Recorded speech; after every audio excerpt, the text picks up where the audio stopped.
പ്രശസ്ത കവിയും കേരള സാഹിത്യ അക്കാദമി ചെയർമാനുമായ കെ സച്ചിദാനന്ദനെതിരെ വലിയ രീതിയിലുള്ള ഒരു സൈബർ ആക്രമണമാണ് ഇപ്പോൾ നടന്നുകൊണ്ടിരിക്കുന്നത്.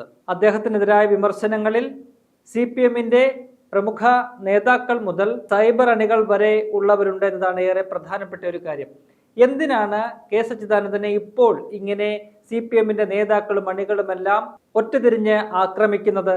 കാരണം അദ്ദേഹം എന്നും CPM-നോട് ചേർന്ന് നിൽക്കുന്ന രാഷ്ട്രീയം ഉള്ള വ്യക്തിയാണ്. അതുകൊണ്ട് തന്നെയാണ് അദ്ദേഹത്തിന് കേരള സാഹിത്യ അക്കാദമിയുടെ ചെയർമാൻ പദവി ഈ രണ്ടാം പിണറായി സർക്കാരിന്റെ കാലത്ത് ലഭിച്ചത്. കാരണം അതൊരു പൊളിറ്റിക്കൽ നിയമനങ്ങൾ തന്നെയാണ് അവിടെ എല്ലാം നടക്കുന്നത്. അത്തരത്തിൽ തങ്ങളോട് ചേർന്ന് നിൽക്കുന്ന ഒരു വ്യക്തി എന്ന നിലയിൽ തന്നെയാണ് കേരള സാഹിത്യ അക്കാദമിയുടെ തലപ്പത്തേക്ക് സച്ചിദാനന്ദൻ എന്ന കവിയെ CPM പ്രതിഷ്ഠിച്ചത് തന്നെ. എന്നാൽ അദ്ദേഹം കഴിഞ്ഞ ദിവസം ഒരു ദിനപത്രത്തിൽ നൽകിയ അഭിമുഖത്തിൽ നടത്തിയ ചില പരാമർശങ്ങൾ അതാണ് CPM-നെയും അവരുടെ അന്തം കമ്മികളായിട്ടുള്ള അണികളെയും എല്ലാം ചൊടിപ്പിച്ചിരിക്കുന്നത്. എന്താണ് കെ സച്ചിദാനന്ദൻ ആ അഭിമുഖത്തിൽ പറയാൻ ശ്രമിച്ചത്?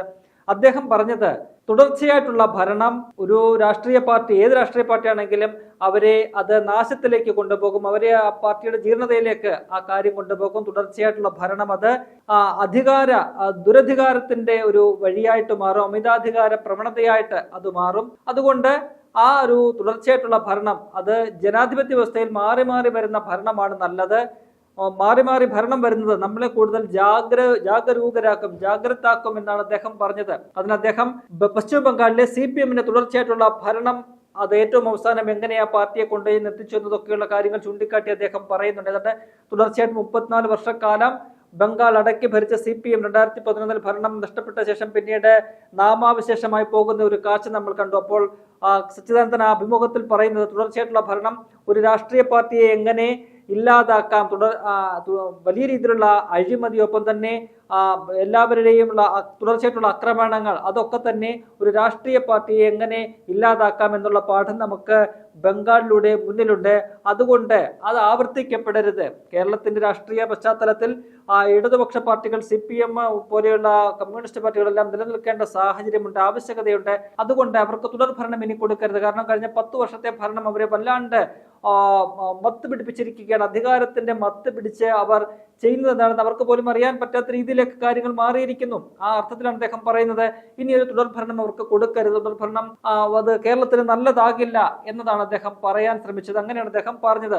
അതിനെതിരെ വലിയ രീതിയിലുള്ള വിമർശനങ്ങൾ ഉയർന്നു. CPM-ന്റെ സംസ്ഥാന സെക്രട്ടറി MV ഗോവിന്ദൻ, ഒപ്പം തന്നെ മന്ത്രിയായിട്ടുള്ള V ശിവൻകുട്ടി ഉൾപ്പെടെയുള്ളവർ വലിയ രീതിയിൽ രൂക്ഷമായ ഭാഷയിൽ അദ്ദേഹത്തെ വിമർശിക്കുന്നുണ്ട്. MV ഗോവിന്ദൻ അദ്ദേഹത്തിന്റെ വിമർശനത്തെ ഉൾക്കൊള്ളുന്ന നിലയിലാണ് പറയുന്നതെങ്കിൽ പോലും ഗോവിന്ദന്റെ വാക്കുകൾ ഇങ്ങനെയാണ്: ചില അവസരവാദക്കാരായിട്ടുള്ള സാംസ്കാരിക നായകർ അത് തങ്ങളെ വിമർശിക്കുന്നുണ്ട്. അത് വിമർശിക്കുന്ന തങ്ങൾ നന്നാകണമെന്നുള്ള ആഗ്രഹത്തോടു കൂടിയാണ് ആ വിമർശനം തങ്ങൾ ഉൾക്കൊള്ളാറുണ്ട്, തങ്ങൾ നന്നാകുന്നുണ്ട് എന്ന് MV ഗോവിന്ദൻ പറയുന്നു. മറുവശത്ത് മന്ത്രി V ശിവൻകുട്ടി പറയുന്ന വിമർശനം എന്ന് പറയുന്നത് അദ്ദേഹം വലതുപക്ഷ രാഷ്ട്രീയക്കാരുടെ കോടാലിക്കൈയായിട്ട് മാറിയിരിക്കുന്നു എന്നതാണ്.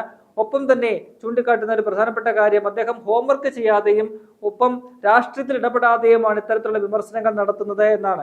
അതായത് നന്നായിട്ട് ഹോംവർക്ക് ചെയ്തും രാഷ്ട്രീയക്കാരുടെ നിന്നുകൊണ്ട് മാത്രമേ രാഷ്ട്രീയത്തെ വിമർശിക്കാവൂ എന്ന് പറയുന്ന ഒരുതരം പരിഹാസ്യമായിട്ടുള്ള പ്രതികരണമാണ് V ശിവൻകുട്ടി നടത്തുന്നത്.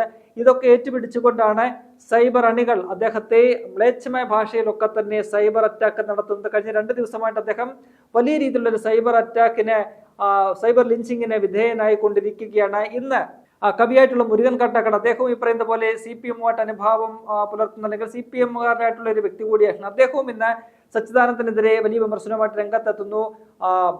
മുരുകൻ കാട്ടാക്കടയുടെ ഭാഷയിൽ പറഞ്ഞാല് ഈ പറയുന്ന സച്ചിദാനന്ദൻ അദ്ദേഹം ഈ കാണിച്ച വിമർശനം അത് ശരിയായ കാര്യമല്ല.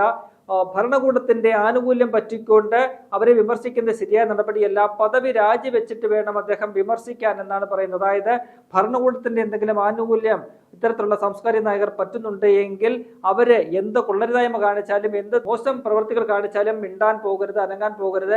അതൊക്കെ തന്നെ പഞ്ചപുച്ഛമടക്കി കണ്ടില്ല കെട്ടില്ല എന്ന് പറഞ്ഞ് നിൽക്കണം. അല്ല എന്നുണ്ടെങ്കിൽ രാജിവെച്ച് മാത്രമേ അവരെ വിമർശിക്കാവൂ എന്ന് പറയുന്നതിലെ ഔചിത്യം എന്താണ് എന്ന് മനസ്സിലാകുന്നില്ല. മുരുകൻ കാട്ടാക്കട അങ്ങനെയായിരിക്കും. അദ്ദേഹം പറയുന്നത് സച്ചിദാനന്ദന് ദില്ലിയിലെ രാഷ്ട്രീയം മാത്രമേ വശമുള്ളൂ, കേരളത്തിലെ രാഷ്ട്രീയം അത്ര വശമില്ല, അതുകൊണ്ടാണ് അദ്ദേഹം ഇത്തരത്തിൽ പറയുന്നത് എന്നാണ്. മുരുകൻ കാട്ടാക്കടയുടെ കേരളത്തിലെ രാഷ്ട്രീയം എന്താണെന്ന് നമുക്ക് അറിയത്തില്ല. അദ്ദേഹം ഇങ്ങനെയൊക്കെ ആയിരിക്കും അദ്ദേഹത്തിന്റെ രാഷ്ട്രീയത്തെ കാണുന്നത്. ഒരു ഭരണകൂടത്തോട് ചേർന്ന് നിൽക്കുന്നു, അല്ലെങ്കിൽ ഭരണകൂടത്തിന്റെ ആനുകൂല്യം പറ്റുന്നുവെങ്കിൽ അവർ കാണിക്കുന്ന എല്ലാ കൊള്ളരുതായ്മകളെയും താൻ ശരിവെച്ചുകൊണ്ട് മുന്നോട്ട് പോകാം എന്നൊരു നിലപാടായിരിക്കും അദ്ദേഹത്തിനുള്ളത്. സച്ചിദാനന്ദനെ പോലെ ഒരു വ്യക്തിക്ക് അത്തരത്തിലൊരു നിലപാടായിരിക്കില്ല. അദ്ദേഹം ഒരു ഭരണകൂടത്തിന്റെ ഒരു പദവി വഹിക്കുമ്പോൾ പോലും ആ ഭരണകൂടം തെറ്റ് കാണിച്ചാൽ അത് ചൂണ്ടിക്കാട്ടി വിമർശിക്കാൻ ആർജവമുള്ള തന്റെ ഇടമുള്ള ഒരു വ്യക്തിയാണ് ഈ സച്ചിദാനന്ദൻ എന്ന കാര്യത്തിൽ യാതൊരു സംശയവുമില്ല. അതാണ് അദ്ദേഹം ഇപ്പോൾ വ്യക്തമാക്കിക്കൊണ്ടിരിക്കുന്നത്. ഒപ്പം തന്നെ അദ്ദേഹം പറയുന്ന പ്രധാനപ്പെട്ട ഒരു കാര്യം, ഈ സൈബർ ആക്രമണത്തെ അദ്ദേഹം അവഗണിക്കുകയാണ്, പുച്ഛിച്ചു തള്ളുകയാണ് ചെയ്യുന്നത്. സൈബർ ലോകത്തെ വിഡ്ഢികൾ എന്താണ് അദ്ദേഹം അവരെ അഭിസംബോധന ചെയ്യുന്നത്. താൻ എന്താണ് പറയാൻ ശ്രമിച്ചത് എന്ന് മനസ്സിലാക്കാതെയാണ് സൈബർ ലോകത്തെ വിഡ്ഢികൾ കടന്ന് പ്രതികരിക്കുന്നത്.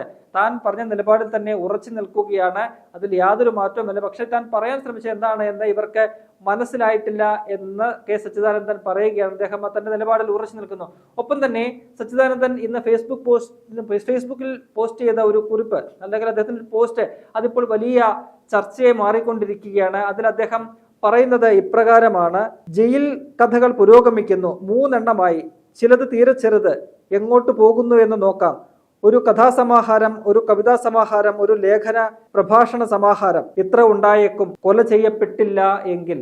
അതായത് CPM-നെ വിമർശിച്ചതിന്റെ പേരിൽ താൻ കൊല ചെയ്യപ്പെട്ടേക്കാം എന്ന ആശങ്ക സച്ചിദാനന്ദനെ പോലെ ഒരു വ്യക്തിക്ക് ഉണ്ടായിരുന്നു എന്നതാണ് ഏറെ നിർണായകമായിട്ടുള്ള കാര്യം, ഏറെ പ്രധാനപ്പെട്ട ഒരു കാര്യം. നമുക്കറിയാം, CPM-നെ വിമർശിച്ചു കഴിഞ്ഞാൽ അവർ ഏത് രീതിയിലാണ് അതിനോട് പ്രതികരിക്കുക എന്നത് കേരളീയ പൊതുസമൂഹത്തിന് മുന്നിൽ നിരവധി ഉദാഹരണങ്ങളുണ്ട്.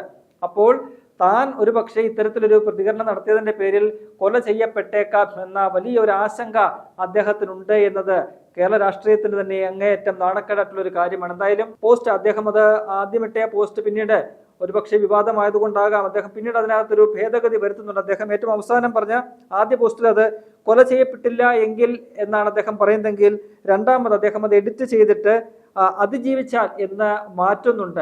അപ്പോൾ ഒരുപക്ഷെ എവിടുന്നെങ്കിലും ഒക്കെ തന്നെ എന്തെങ്കിലും സമ്മർദ്ദം വന്നതിന്റെ പേരിലാകും അദ്ദേഹം അത്തരത്തിൽ ഒരു മാറ്റം നടത്തിയത്. എന്തായാലും അദ്ദേഹത്തിന്റെ മനസ്സിലുള്ള ഒരു ആശങ്കയാണ് അദ്ദേഹം തുറന്നു പറഞ്ഞത്. ഇത്തരത്തിൽ CPM-നെതിരെ, അല്ലെങ്കിൽ CPM-ന്റെ തുടർഭരണത്തിനെതിരായിട്ടുള്ള ഒരു വിമർശനം താൻ ഉന്നയിച്ചതിന്റെ പേരിൽ താൻ കൊല ചെയ്യപ്പെട്ടേക്കാം എന്ന് പറയുന്ന ഒരു ആശങ്ക കവി സച്ചിദാനന്ദനെ പോലെ ഒരാൾക്ക് ഉണ്ടാകുന്നു എന്നത് അങ്ങേയറ്റം ഖേദകരമാണ്, കേരള രാഷ്ട്രീയത്തിൽ ദൗർഭാഗ്യകരമാണ് എന്നത് നമുക്ക് പറയാതിരിക്കാൻ നിർവാഹമില്ല. അത് അദ്ദേഹത്തിന് അത്തരമൊരു തോന്നലുണ്ടാകാൻ കാരണം ഒരുപക്ഷെ ഈ 2 ദിവസമായിട്ട് നടക്കുന്ന അങ്ങേയറ്റം മൃഗീയമായിട്ടുള്ള സൈബർ ആക്രമണങ്ങളാകാം, ഒപ്പം തന്നെ CPM നേതാക്കളുടെ പ്രതികരണങ്ങളാകാം. അതൊക്കെ തന്നെ അദ്ദേഹത്തെ വലിയ രീതിയിൽ ആശങ്കപ്പെടുത്തുന്നുണ്ട് എന്നതാണ് ഏറെ പ്രധാനപ്പെട്ട ഒരു കാര്യം. എന്തായാലും ഈ വിഷയത്തില് സച്ചിദാനന്ദനൊപ്പം കഴിഞ്ഞ ദിവസം തന്നെ സാറാ ജോസഫിനെ പോലെയുള്ള MN കാരശ്ശേരി പോലുള്ള എഴുത്തുകാരൊക്കെ തന്നെ രംഗത്ത് വന്നിരുന്നു. അദ്ദേഹത്തെ പിന്തുണച്ചുകൊണ്ടാണ് അവർ രണ്ടുപേരും സംസാരിച്ചത്. എന്നാൽ മറുവശത്ത് നിരവധി സാംസ്കാരിക നായകർ ഉൾപ്പെടെയുള്ളവർ സച്ചിദാനന്ദനെതിരെ ഉറഞ്ഞു തള്ളുന്ന ഒരു കാഴ്ച കാണുന്നുണ്ട്.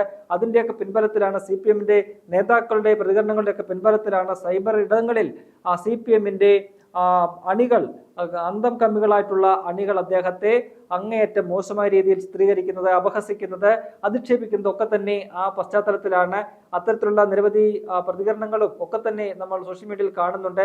അതുകൊണ്ടൊക്കെ കൂടിയാകാം അദ്ദേഹം ഇത്തരത്തിൽ താൻ കൊല ചെയ്യപ്പെട്ടേക്കാം എന്ന ഒരു ആശങ്കയിലേക്ക് പോയതിന് കാരണമെന്ന് നമുക്ക് വിലയിരുത്തേണ്ടി വരും.